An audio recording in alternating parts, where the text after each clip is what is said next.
बिस्मिल्लाहिर्रहमानिर्रहीम। आज हम जिस टॉपिक के बारे में बात कर रहे हैं वो है हमारे पास पाइलिंग की रीइंफोर्समेंट के हवाले से ड्राइंग। तो हम इसमें हम सारी चीज़ें देखेंगे कि ड्राइंग में रीइंफोर्समेंट को कैसे शो करता है। अच्छा, इस पाइल में हमारे पास सोनिक पाइप लगे हुए हैं जो हमारे पास जब हम वीडियो बना रहे थे तो हमारे उस फाइल के अंदर हमारे पास सोनिक पाइप नहीं थी, तो इन पाइप्स को हम इग्नोर कर देंगे, बाकी सारी चीज़ों को हम वन बाई वन कवर करेंगे। तो सबसे पहले जो हमारे पास चीज़ है वो है हमारे पास होल्डिंग हुक्स। स्टील के हवाले से पहले जितने भी मैंने वीडियो अपने यूट्यूब चैनल पे डाले थे तो उसमें ये हुक्स के बारे में मैंने डिटेल में बात की थी कि हमारे पास फाइनल हुक्स या वो हुक्स जिसके ज़रिए से हम स्टील केज को लिफ्ट करते हैं, अपलिफ्ट करते हैं, वो किस तरह देने होंगे, तो वो सारी डिटेल। ये वाले हुक जो है वो इस स्टील केज को यहाँ पे यानी पाइल बोर में होल्ड करने के लिए लगाते हैं। ठीक है, तो ये हमारे पास जो टेम्पररी केसिंग है, इस टेम्पररी केसिंग के साथ वेल्ड है। जब तक हम कंक्रीट नहीं करते तो तब तक हमारे पास ये स्टील केस इसी में विद होल्ड रहेगा। तो होल्डिंग हुक्स 12 नंबर के है और 32 मिलीमीटर डाया है। लेंथ वेरी करता है इसलिए इन्होंने यहाँ पे शो नहीं किया है, लेकिन इसकी डिटेल हम बी में देख सकते हैं। आगे हमारे पास सेक्शंस इसके पड़े हुए हैं। ये हमारे पास फिनिशिंग ग्रेड लेवल है, इसका नोट्स भी हम नोट 13 जब हम नोट्स पढ़ेंगे तो उसमें मैं आपको दिखा दूंगा कि ये क्या चीज़ है। और 1 मीटर हमारे पास इस केसिंग की हाइट है, यानी जो हमारे पास टेम्परेरी केसिंग लगेगा तो वो 1 मीटर हमारे पास ग्राउंड लेवल से अप होना चाहिए। इसकी वजह ये है कि क्योंकि ये एक बहुत बड़ी जो है ना होल होती है तो उसमें गिरने का ख़तरा होता है सेफ्टी के लिहाज से, तो इसको ऊपर रखना पड़ता है, इसलिए हम इसको 1 मीटर रखेंगे। और ये क्वेश्चन अक्सर इंटरव्यूज़ में भी पूछा जाता है, मुझसे भी पूछा गया था। दूसरी बात यह है जब हम नीचे आएंगे तो ये सबसे पहले हमारा जो केज है इसको हम केज ए बोलते हैं। ठीक है, तो इस केज ए के लिए हमारे पास ये देखें स्पायरल यानी जो हमारे पास रिंग्स होंगे या जिसको हम टाइज भी बोलते हैं या टाइज बार भी बोलते हैं, तो स्पाइरल यानी जो राउंड शेप में हमारे पास होता है वो एक्चुअल वीडियोस में हमने देख लिया है। तो ये हमारे पास डाया है 16 नंबर का, यानी 16 mm डाया है और ये 300 mm के ऊपर है। यहाँ पे इस पोर्शन में जहाँ पे ये दिखा रहा है ये हमारे पास क्या होंगे, स्पाइरल होंगे। अच्छा, स्प्लाइस लेंथ 800 मिलीमीटर, यानी जब ये फाइल का जो स्प्लाइस है एक दूसरे के साथ जब कनेक्ट होंगी तो उसकी जो जिसको हम डेवलपमेंट लेंथ, लैपिंग लेंथ या स्प्लाइस लेंथ बोलते हैं, तो वो लैपिंग लेंथ या स्प्लाइस लेंथ जो होगी वो 800 मिलीमीटर होगी। यहाँ पे इन्होंने कोई कोड शो नहीं किया है। ठीक है, दूसरा ये शो करा है कि ये हमारे पास टेम्पररी केसिंग है। ठीक है, वो तो हमें पता है। अच्छा, डबल बार्स की स्प्लाइस की यहाँ पे जो लेंथ है वो 2 मीटर है, यानी 2000 मिलीमीटर। ठीक है, तो यहाँ पे ये जो ऊपर पहले 2 केजेस होंगे तो वहाँ पे हमारे पास डबल की जो स्प्लाइस लेंथ होगी वो 2 मिलीमीटर होगी, सॉरी 2 मीटर की होगी। और डिबॉन्डिंग स्लीव्स फॉर डबल बार्स। अच्छा, ये वाली चीज़ जो है यहाँ पे इसको इग्नोर इसलिए करेंगे क्योंकि इसकी बाद में हम कटिंग करेंगे। तो ये वाला जो लेवल शो कर रहा है ये है कट ऑफ लेवल। ये पाइल यहाँ तक कट होगा जब हम बाद में एक्सकेवेशन करेंगे या इसके ऊपर रॉक फाउंडेशन डालेंगे। नीचे जाएंगे तो हम देखते हैं कि ये 6 नंबर हमारे पास स्टील सोनिक पाइप है जिसका मैंने कहा था कि इसको इग्नोर कर दें। अच्छा, वर्टिकल रिइंफोर्समेंट केज ई की डिटेलिंग, यहाँ पे ये 2 ऑप्शन दी हैं, इसकी डिटेलिंग एक सेक्शन में मौजूद है। यहाँ पे 84 बार्स है, 32 डाया के हैं और ये बंडल बार्स है।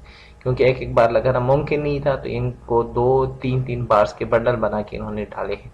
ठीक है, जो 42 बार्स है पहले 1A से जो डिनोटेड है वो हमारे पास 12 मीटर के हैं और दूसरी जो है वो 10 मीटर के हैं। अच्छा, इसकी भी वजह है कि ये 10 मीटर की क्यों है। 12 मीटर के बार के साथ जब हम दोबारा एक अलग से केस इंस्टॉल करेंगे तो उसकी लैपिंग लेंथ हमारे पास हमें पता है स्प्लाइस लेंथ 2 मीटर है तो वो एग्जैक्ट 12 मीटर का हो जाएगा। लेकिन अगर हम यहाँ पे इसको भी 12 रख देंगे तो वहाँ पे फिर हमारे पास बहुत सारी स्टील जो है वो एक जगह पे आ जाएगी और वहाँ पे कंक्रीटिंग मुमकिन नहीं रहेगा। तो इस वजह से इसमें से कुछ स्टील बार्स को उन्होंने 10 रखा है और कुछ को 12 रखा है ताकि वो हम लैपिंग प्रॉपर तरीके से कर सकें। ठीक है, ये केज ए है। केज ए की टोटल जो लेंथ है वो 12 मीटर है, ये इन्होंने यहाँ पे लिखा हुआ है। स्पायरल बार यहाँ पे लिखा है। ठीक है, वो ऊपर स्पायरल कुछ और डायमेंशंस यहाँ पे इन्होंने देखा है 150 mm का मेंशन किया हुआ है फॉर बोथ केजेस, यानी केज ए और केज बी, और स्प्लाइस लेंथ वही है जो मैंने स्प्लाइस लेंथ के अलावा हम यहाँ पे देख सकते हैं कि ये डिनोटेड है स्टिपनर के हवाले से। ये हमारे पास राउंड स्टिपनर है जिसका वीडियो में आप देख सकते हैं, पिछली वीडियो में। तो इन स्टिपनर्स का डाया जो है वो 25 mm के है, यानी 1 इंची की है हमारे पास रेनफोर्समेंट होगी, और ये 2000 मिलीमीटर यानी 2 मीटर अपार्ट, यानी एक दूसरे से 2-2 मीटर के स्पेसिंग के ऊपर या डिस्टेंस के ऊपर होंगे। सिमिलर यहाँ पे अगर हमारे पास डबल बार की टैपिंग लेंथ आ रही है तो वो हमारे पास, या स्प्लाइस लेंथ आ रही है तो वो 2 मीटर की है।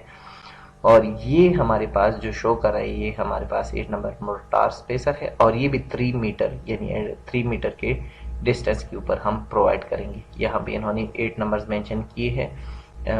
ये स्पेसर है हमारे पास 75 mm की, जो हम कंक्रीट से बनाते हैं। आगे जाते हैं तो वर्टिकल रिइंफोर्समेंट केज बी का स्टार्ट हो गया है। इसमें भी वही सारे हैं, बंडल बार्स है 84 नंबर के है, और इसमें से ये देखें पहले वाले बार्स अब 10 मीटर के हैं, और दूसरे वाले 42 बार्स इन्होंने 12 मीटर के शो की हैं। वो मैंने आपको पहले उसमें एक्सप्लेन कर दिया था। ये केज बी है 12 मीटर का। अच्छा, इसमें सोनिक पाइप को तो हमने छोड़ दिया था। स्पायरल इसमें भी 150 mm के डिस्टेंस पे है। स्प्लाइस लेंथ उनका भी 800 मिलीमीटर का है। वर्टिकल स्टिपनर के बारे में मैंने बात की थी कि ये वर्टिकल स्टिपनर हम लगाएंगे। अब ये देखें यहाँ पे इन्होंने ड्राइंग में मेंशन कर दिया है कि to be removed upon installation, तो ये हम यहाँ से रिमूव कर देंगे। आगे मोटार के बारे में है। अब यहाँ पे केज बी और सी जब आपस में कनेक्ट होंगे तो वहाँ पे हमारे पास स्प्लाइस जो है वो 1.6 मीटर का है। बाकी डिटेलिंग वही है, स्टिपनर है, स्टिपनर की डिस्टेंसेस में चेंजेस आ सकती है, बाकी सारी चीज़ें ओके है।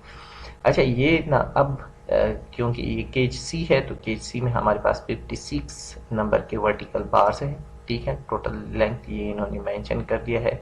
स्पायरल पिछले 2 केजेस में हमारे पास 150 mm पे था, यहाँ पे 300 मिलीमीटर पे है।